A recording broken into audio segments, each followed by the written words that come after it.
silent, please.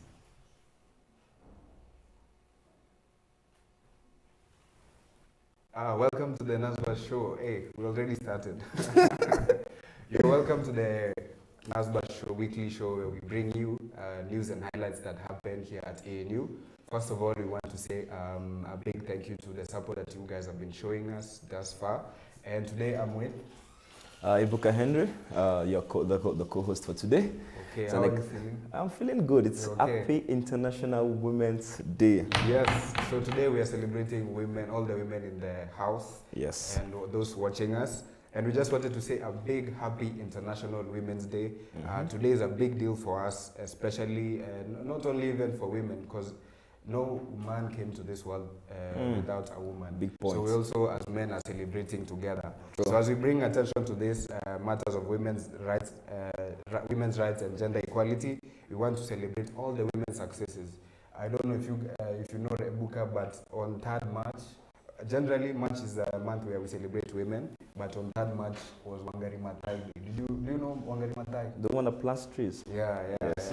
So 3rd March was Africa Environment Day. You must have bushed me there. I knew I'd get you. So it was Africa Environment Day, and it also doubled up as Wangari Maathai Day, who was an icon, or is still an icon, even though dead. May her soul rest in peace. And in the same light, we also will be having an amazing guest that you will see in a moment. But even before that, Ebuka, I would like to hear you tell me if you have any woman in your life who has inspired you to the man, to become the man. That's very simple, straight to the point. My mother. Your mother. I even sent her 20,000 shillings today to celebrate her. Okay, so mom, if you're watching this also, I celebrate you. I also wanted to celebrate some women in my life, such as, her name is Anne Ireri. She's the director of FIDA Kenya. I happened to volunteer at FIDA Kenya at some point, and she was amazing. She's all about women's rights, and I got to learn so much from her. So if you ever watch this, Anne Ireri, big shout out to you. And also wanted to say to my sister, I love you. So you're welcome, all of you. Do you have any other person apart from your mom? No, just my mom. 36 girlfriends? No, that's what I'm talking about. Okay, so today we want a more just and equal world. I think that's what all we are striving for, and even here in ANU we believe in that. So in light of that, we wanted to also shed light in this day, like rebuild awareness that today is International Women's Day. We went around interviewing students, and majority of them don't even know that it is International Women's Day. You see, I think the problem is every month there's always a day set aside to celebrate women. So even us, we don't even know which date is which date, because every time we're always celebrating women for something. I'm not against it, but I'm saying the dates are too much. Too much. Can you imagine? Let me tell you a funny story. Today morning, my dad sent a message to the group chat, and she was sending a picture like to celebrate my mom, and she was saying Happy Women's Day, and it's Happy he said Happy Mother's Day instead of Happy Women's Day, because there are so many. I just think it's so many. But anyway, boy child, we are coming. But today, let's give it to the women. Definitely. Yeah, so we just wanted to say that it's not all about women. All of us are part of this. As I was volunteering in FIDA Kenya, which is an organization dealing with human rights, one of the things that I learned is that gender equality is not synonymous with women's rights. When people hear people talking about gender, they usually think we're talking about women and all of that. So gender is for all of us. I think I should repeat it for you. I'm paying attention to you. Gender equality is not synonymous with women's rights. Okay. Or women equality. Interesting. So today I want to introduce none other than the chair of law school, who also happens to be a woman, who has inspired me personally. And yes. Why is saying that? I used to be a class rep in one of our classes. He wants to graduate this year by all means. So, Madam Jiriri, you're very welcome. Thank you. You're welcome. You can introduce yourself. Before we get to the legalities of having Madam Njiri talk to us, okay. The name Madam Njiri, hey, all my girlfriends, most of them are law school. So every time they come back home stressed, hey, Madam Njiri has done this, has done that. The only time Madam Njiri has helped me was when she had a class on Valentine's Day. I did not spend any money on that day, so that day you were free. big shout out to one of you. So over to you. Okay, you're welcome. You can introduce yourself. Thank you, guys, and you make me happy. I don't know where to start, whether I'm supposed to comment about that, but you can reserve your comment. yes, now, all so right. meet later. Thank you again, and a happy International Women's Day for all the women. Yes. And I see from your discussions, you're totally lost why this is such a momentous day for women. But maybe we can get into the discussions later and appreciate why we have to celebrate this day. Amazing. I love that you've started with that. Maybe you can tell us a bit more about affirmative action and what you were telling us about. Yeah, so Njiriri Juliana, I'm the chair at Kenya School of Law. And I know, Melvin, you really wanted the position of acting dean. Yeah. I hope it is coming, but for now, I'm happy with chair. And I'm an advocate of the High Court of Kenya. I have practiced for over 13, 14 years. So you have your own practice? Yes, I do have my own practice. What have you majored in? More or less my expertise, which is commercial law. Commercial law. But I'm also very passionate about women's rights. So I do a lot of family mediation, matters. Oh, nice. Yes. That's so amazing. I have a small branch at Mbita, where I'm married. So this is a place where I come face to face with the challenges that women face and our girls face, because I know that I'm doing a lot of work with the sexual violence and domestic violence cases, where we are trying to ensure that once these matters go to court, there is justice for our women and girls. Amazing. Yeah. I love that. So why do you think we should celebrate International Women's Day? Yeah, because I see that for us, it looks like we are just, shocked that this is a day that is here. Okay, so what do we do? But really, maybe we can just look back where this began. And, before, I was asking you about the World War. Yeah. But we're looking at 150 years ago. Yeah. Where women didn't have, same rights, same privileges, same opportunities as men. Yes. You can imagine, you've mentioned they could not vote, they could not even be employed, they could not own property. Yeah. Once married, they could not divorce. You were stuck with that man forever. Hey. There were so many things that women could not do. They could not dress in some ways, they could not drive, they could not work in some fields. Yeah. And if you remember that point, there was that, move for the first right, actually the women advocated for, was the right to vote. Yeah. Because it was very frustrating that it was a men's thing. Yes. Yet we are voting about so many issues that trickle down to, to what affects women in their day-to-day lives. So that is the first right that women advocated for. And if you read the history, we saw that many women were arrested, they were killed because of, fighting for this right to vote. But thank God for the World War I, because when it came, that is the time now when the men could see that women could do other things. Yeah. Women could actually treat the sick who are wounded in the war. They could drive. They could repair the trucks that were going for wars and etc. Yeah. And from there now, it opened and changed the attitude that indeed we need to place our women on the same level. Why can't we give them the same opportunities that us men or our men then enjoyed? Yeah. So we are happy that it has been progressive. It has not been immediate, and we are not yet there.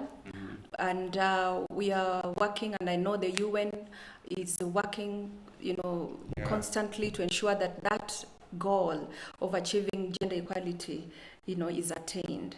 Amazing. Yes. So I love that you mentioned even about the World War and all of that. And I just remember even here in Kenya, I was reading somewhere and people were saying that we always remember the Mau Mau and the way they fought for independence here in Kenya. But you don't remember that the women were also bringing them food and risking their lives to for the cause, for the independence. because somehow they have, the world, the way the world is constructed, these soft roles that women take up, you don't account for it. In fact, if you look at the most unpaid jobs are these soft jobs of cleaning, taking care of the children. They're the ones that, go away without, women being paid. So I don't know why the world has justified and said these are your roles and therefore you should not ask for equal pay as men.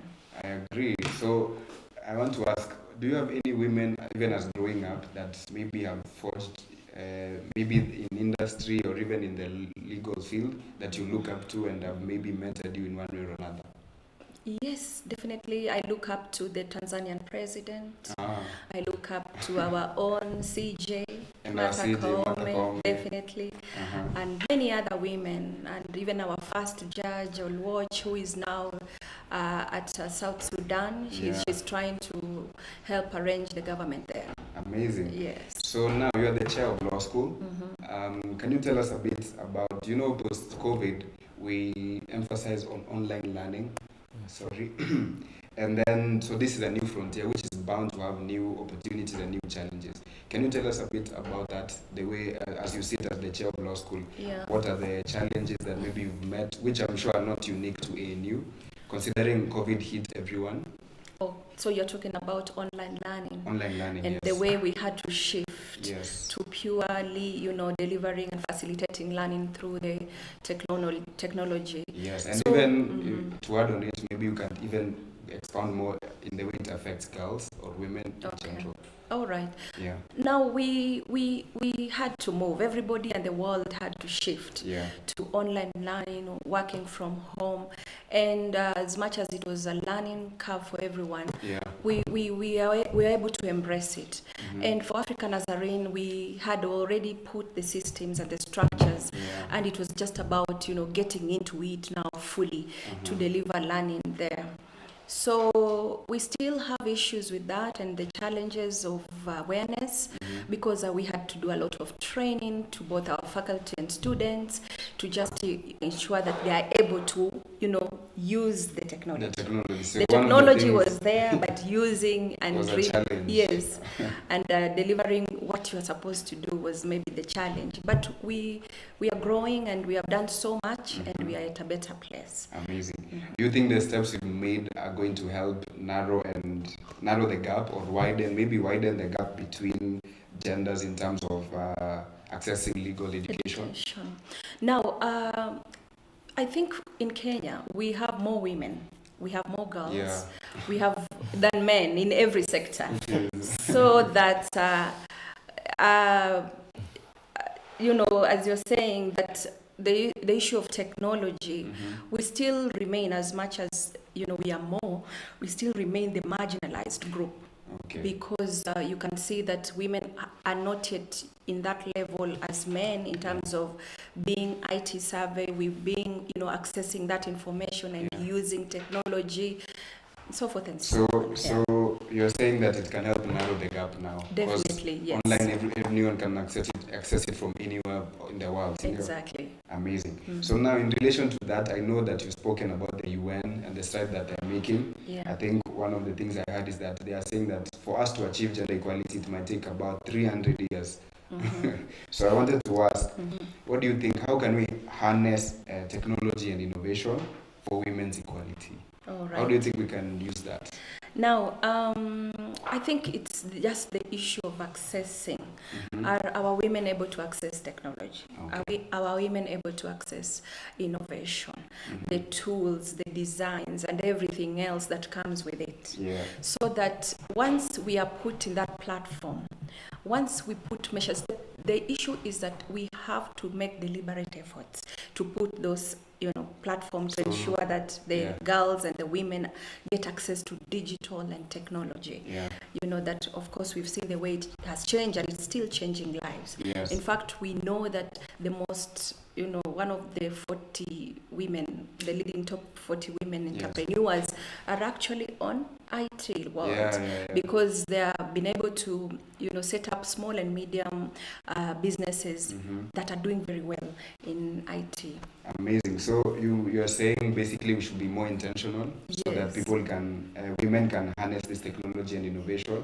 So it means even when we are making our curriculums, when we are having public spaces to speak all of this, we have to have the thought that even women need to be included in this conversation. Exactly. And the efforts here in the university, of course, has to start from the government. Is there good political will? Is the private sector cooperating? Do I think that's another question? But there's really that cooperation from all sectors, all organs, to ensure that there's deliberate effort in pushing for this. Amazing. Yeah. So now, according to the 2022 Gender Snapshot Report, 38% of women have personally experienced online violence. I don't know if you're part of the statistics. Have you experienced any form of online bullying, cyberbullying, trolling? Yes, definitely.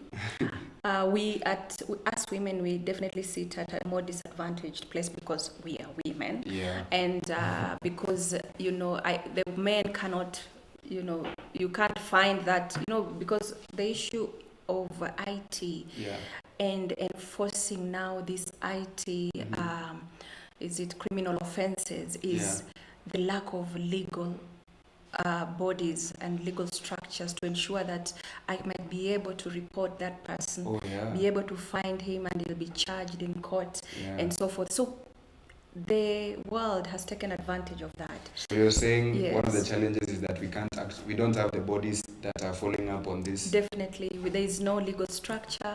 There is no way that I can be able to arrest somebody in the UK who has trolled or harassed me, and so forth and so on. Okay, I love your insights. So what, you've mentioned one, but what other vulnerabilities do you think women face specifically in this digital-enabled world? Apart from online harassment, we are seeing that women are not able to enjoy the fruits of technology because technology really brings a lot of benefits. Just imagine what it can do to our economy. And imagine if our women were empowered, technologically, there's much they can do to improve the economy of any country. So I think that's what you were saying, that they don't have even the information. Majority of our women, especially I'm thinking about maybe your normal mama boga, doesn't know that they can benefit from online businesses and all of that. Exactly. And if you look at our marginalized groups, our women who are really down there, they are not able to access medical care. But with technology, they can be sort of out. You can reach them. You can get advice through an SMS. You can, I'm not saying you Google, but I'm just saying that this technology is the bridge for all the problem. It's the bridge because you can access anybody, anything, anywhere. So if I'm getting you right, you said you're trying to push that women are not empowered enough. But almost all the forums I see in Kenya are always about women empowerment. So what exactly have they been empowering? What exactly? Have the forums been about? Like I keep seeing, if I see a post online, women empowerment forum. So if they're not focusing on the advantages or the benefits of technology, what exactly are these forums discussing? Because the system, right from the government, is male-oriented. So the reason why we have to sit down and fight, as you're saying, for empowerment is to push the government, is to push counties to create space. Same equal space, rights, privilege, opportunities, the way men are given should be given to the men. So what you're saying is that although Ebuka is saying all this women empowerment, there's more to be done. Yes, definitely. But you should realize that we don't have that space yet. That's why we are still creating and advocating for more space. Yeah. Do you know, for a woman, for now, I'm the acting dean. I don't know, I hope this is not directed to my boss to get a promotion. Yeah. But for a woman to get promotion, you know, you have to demonstrate your achievement. Mm-hmm. And for a man to get promotion, he just has to show potential. I just look at you and see, are you able to? You look, yeah. So just imagine that. So we will never be seen the same. And we have to advocate for that, biasness to be removed. Okay, I didn't know that my potential can give me promotion. Yes, anyway. It can. And for me, I have to demonstrate my achievement. Your achievements. Yes. Okay. Yeah. That's tough. I think we should really help our women. So when it comes to matters of women's and children's rights, do you think that having women in the legal fields relating to women and children is a help? It's definitely a plus. It's definitely, power to that empowerment. I don't want to say activism, but it's the voice we are saying that we need as many women as possible to have knowledge. Okay. As legal lawyers, legal women in the field, the many we are, the better. Amazing. Yes. So, one of the things we know about ANU Law School is that it's invested in building public awareness and participation, and you're going to be having a legal week coming up in April. Mm-hmm. Can you tell us a bit about that? Exactly. So this was informed, our theme, which looks at access to justice, by for the marginalized groups. Yes. And we are looking at women and children. This was informed by what is going on right now. Okay. Our women are still suffering. They're the ones who are most hit by climate justice. Yeah. They're the ones who are most hit by drought. Mm-hmm. They're the ones who are most hit by, no access to health care, no access to, infrastructure to reach down there, to access agricultural produce, fertilizers. Our women are still, at a very disadvantaged place. Okay. So the Legal Aid Week clinic that we will be hosting from the 3rd to 7th of April is just to create this space so that we can discuss these issues, we can have a way forward, we can be able to push our county governments to empower, and give more resources for our women. Yes. More empowerment. Yes. Okay, so I know law school, you've been doing great. I think during your tenure, we've seen, as we were talking about digitalization, and one of the things that you are doing as a law school is that you have the podcast. Can you tell us what you are aiming to achieve with the podcast? It's simply awareness. It's simply to be out there. Okay. So that talked about is the one that is on a heated debate at the moment on LGBTQIA, and you can also listen and maybe give out your views. So the next question I'm going to ask is, do you know about period poverty? So it's like, I think one of our members of parliament, who is a woman, went to parliament with she was bleeding, and it was sad. It was crazy. I would say. What are your thoughts on? Why was it crazy? Let me just send this back question to you. I'm saying it's crazy in the sense that I've not seen something like that before. Yes. So even my reaction was different. It simply comes from the shame that comes with the periods, the menstrual periods that women go through every month. Okay. So that our girls are still stereotyped because of that. It is nature and it's part of being a woman. But why the stereotype? So my question actually, I was going to ask, so how can a guy like me, Rebuka, how can we provide a safe space for women in relation Number to one, poverty? Do you understand women? Do you understand that bit? So really, the reason why the stereotypes occur is simply lack of understanding. Okay. We have not been able to sit down and just participate and, understand, be an ally to that woman, to that girl, and say, I understand this is you, and there is no shame that comes with your periods. Okay. And I've seen that we have a lot of donation from African Nazarene. Yes. Yes. So they've been donating pads to people. to students in high school who are experiencing menstruation. Yes. So shout out to ANU for helping who experience menstruation. Every woman goes Every woman. through. It's not an experience. It is part of it. Yeah. Anyway, so we need more conversation on this so that all of us have the same understanding. Yes. And I wanted to say a big thank you to Madam Chiriri. You are busy. I know you are very busy, but you made time for us here at Nazz Buzz. Yes. Do you have any parting shots for the viewers in relation to International Women's Day? Wow. Let's power on. Mm-hmm. Let's push on. Mm-hmm. Our girls, let's arise. It's our time. But there's still a lot of work to be done from the grassroots, bottom up. I'm just using this bottom up at this point. Okay. So there's that bottom up, strategy that can really work if we focus on it. Thank you. Okay. I'd love to hear more about the bottom up, so maybe we'll have you in the near future to discuss it. So thank you so much. Yes. Now I'd like to hand it over to Ebuka to give us our next announcement. Thank you so much for your time. Thank you very much. Before we go to the next announcement, from the studio, are we ready to play the video? Yeah, good. So please play the video. We did a couple of interviews among students asking them about what International Women's Day was about. And you're going to see their reactions and what they had to say. Thank you. So welcome to the Nazz Buzz show. We are out here again. It's after class. What time is it? It's 5.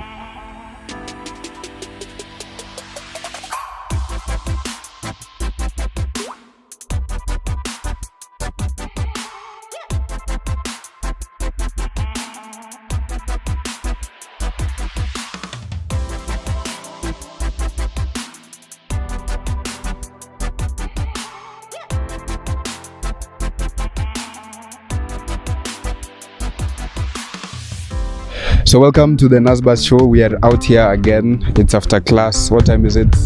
It's 5 o'clock. Show them what time it is. We're at the city clock, okay? And today I'm joined with Ukunda Kanga. And then Brani Sokiso. So Brani Sokiso, I want to ask you a question. Do you guys know which month we are in? Yes. That we're in March. Don't overthink. So we're in March. March is all about it's the official month for celebrating women. And I wanted to ask you a question. Do you know when is the International Women's Day? Honestly, I'll pass. Pass. Okay. Yes, it is. It's in the month. You can guess. 14th. Yeah. Because of Valentine's. I actually don't know International Women's Day. Okay, and you're a woman yourself. Okay, so International Women's Day, I'll tell you the answer in the end. So, okay, who do you celebrate as a woman in your life? Okay. Personally, I have many women that have nurtured me to this point. So I won't be specific, like I'm celebrating my mom, my life. I've been nurtured by a number of women. Okay, so you're celebrating all the women in your life. I love that. And what about you? I'm celebrating my mother. Your mother. Can you give out a shout out to your mom? A shout out to my mom. Hey, your mom doesn't have a name. Mama Amy. Oh, my Mama mom. Branis. Mama Branis Lilian Shihaya. Where is she? She's in Busia County. Yeah. Yes. Okay, shout out to you, Mama Branis. Okay. All right, so we are also out here. We are in Janigan Chapel, and today we are joined with Maggie and Sheila. So all of you are welcome. This is a club. They are selling amazing merchandise. I think you can see it. Come and support them. Which club is this? We are counseling club. And what else are you guys doing this week? We'll be talking about mental health awareness. We'll be doing VCT services and BMI, pressure, blood pressure. Where can they find that? VCT will be at ERM and